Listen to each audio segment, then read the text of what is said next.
এবার বরিশাল বিশ্ববিদ্যালয়ের উপাচার্য ডক্টর সুচিতা শারমিনের পদত্যাগের দাবিতে রাস্তায় নেমেছে বিএনপি।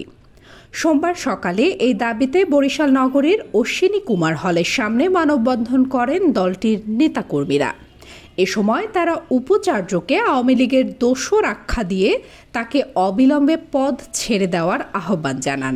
বরিশাল বিশ্ববিদ্যালয়ের মামলাবাজ ভিসি দোসর ভিসি সুচিতার পদত্যাগের দাবিতে আজকের এই সাবেক ছাত্রদল এবং বর্তমান ছাত্রদল কর্তৃক মানববন্ধন। আমরা গতকালকে দেখেছি যে সাধারণ ছাত্রদের বিরুদ্ধে ভিসি মামলা করেছে এবং তিনি বলেছে যে যারা শিক্ষক আছেন, শিক্ষার্থী আছেন, সবাই নাকি আওয়ামী লীগের দোসর। আসলে আওয়ামী লীগের দোসর উনি নিজেই। ছাত্রদল আয়োজিত এই কর্মসূচিতে বরিশাল মহানগর বিএনপির নেত্রী আফরোজা খানম নাসরিন বলেন, বিশ্ববিদ্যালয় কর্তৃপক্ষ সাধারণ ছাত্রদের বিরুদ্ধে মিথ্যা মামলা দিয়ে হয়রানি করছে।